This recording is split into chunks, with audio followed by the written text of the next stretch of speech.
Hey guys! Welcome back to my channel. It's Larmjin again, and today I'll be sharing something a bit personal. My journey between choosing criminology and civil engineering. Yep, two totally different worlds, and I had to pick one. So grab a snack and let's get into it. Hey guys, so today I'm gonna be sharing something personal. So it's gonna be a story time between the two courses I had to choose. So back when I was about to enter college, I was stuck between two choices: criminology or civil engineering. I know, very different, right? So one is all about law, justice, and discipline. And the other one is math, buildings, and construction. So at first, I was like, ano ba talaga gusto ko? I keep asking myself, do I see myself in uniform or wearing a hard hat? So my family and friends had their own opinions, no? Some said, dun ka sa civil engineering, you are in demand. So some others said na dun ka naman sa criminology because you are a great police officer daw, to become a police officer. Some people naman said na dun ka mag-entrepreneur kasi back when I was, I think it's COVID time, nagkuhan ko is nagkuhan sa mama og business bitaw, nagkuhan siyang tindahan. So ako ang gabantay, ako ang gapakuan ato. So murag libili bitaw sila sa ako nga kanang kabalo na ko moingani nga na budget mo kuan sa kita sa mga prices sa mga baligya. So yan ni ana sa ako nga bagay ka mag-entrepreneur learn. So nana ko nga unsa man gyud ang kuliw nga kurso. So ako nana ko nga gabi na ko gunaon na unsa man gyud. Pero slid anay when I was elementary ako jung kuan is criminology ko. So first choice na ako criminology. So to. So I even took an entrance examinations, no. So dili lang ko sa isa ka school ka focus talaga yun, no, sa Cabadbaran National High School. Ato siya sa Cabadbaran National High School is sa MSU to siya. So akong giko ang course dito is civil engineering ang first choice. Wow, grabe no. So ang second choice is best ed to siya, English I think. So makita ninyo siya dira ang result. So sa ikaduha is si CSU, nag-take ko ng entrance examination, which is ang kurso po na ako dito is murag sa drafting ata to. If I'm not mistaken, no? So ang ikatulo na akong school is sa Normico na may entrance examinations ako. So diba, grabe gid na ako kuan. So moton sa Cabadbaran City National High School, exam ko atom I think May, tapos na result siya sa July 22 ang entrance examination.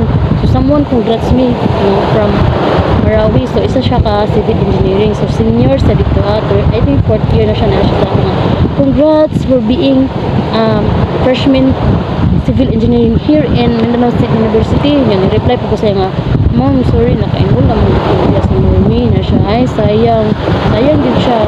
Pero, there are still other opportunities. So, but one thing I realized, it's not about what others want. It's about what you see yourself. So, enjoying for long term. At first, ako yung gusto nga, kurso is civil engineering din siya, anak ko. Pero, ako since ang akong ate wala ko siya gisugtan mag-IT dito sa Marawi Eskwela. So posible nga ako pod na ang ato ko siya ang reason dili ko kusugtan kay MSC Marawi lang. So sayang. So to na lang, I had to pursue na lang criminology course kay kaniyang criminology course, since elementary mo na gid niya ang nasa kung kuan, mo na gid siya ang first choice. It was really into my heart na yun.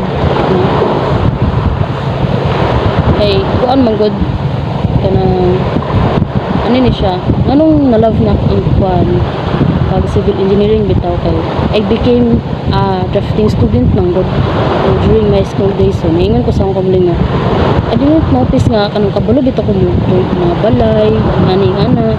So hanggang kuan bitaw ko grabe ang confidence ato ba plus na pa jud ni instructor bitaw nga na siya instructor teacher bitaw na mga uy nindot man di ka mo drawing room so grabe mas nikuan bitaw siya nga grabe mo naman di nakakita sa akong kanang ay nakanotice bitaw nga kabalo di kong drawing di kong drawing so to basig natuon mo ba nga kanang kani bitaw pero wala ko nag-doubt nga nagpadayon ko as a community student wala akong nag-doubt kanang anong sa ako wala na ako na-pursue bitaw kan civil engineering pero karon nag-criminology ko wala ko nag-doubt kay naay mga opportunities bitaw nga nakanggapin sa ako so it wasn't easy decision but I follow my gut no and honestly I don't regret it like what I said wala akong nag-doubt mas taghan ko I've learned so much already and it's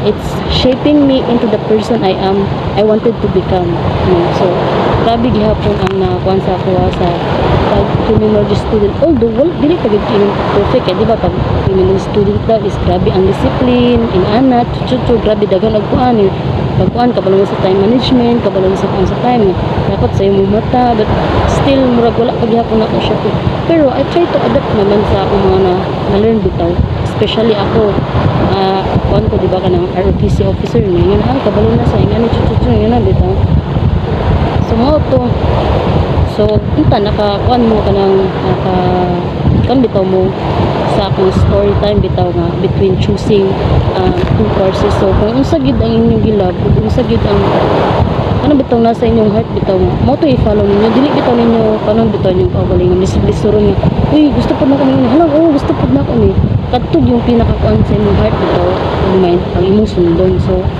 mo ni if you're also stuck between choosing courses ay pagdali bitaw kay pray ask advice sa uban og kuan most of all imagine your future bitaw yeah I see myself being happy with this course no diba so then go for it kung happy ka ana kung dili siya kuan sa mga kalooban bitaw go for it kay naraman sa huligot ang pagsisisi so mao to I hope na may learn sa akong vlog karon story time. Thanks for watching guys. If you're deciding between two courses or have your own story, do comment below.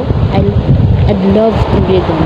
So don't forget to like, share, subscribe and hit the notification bell for more. Bye bye.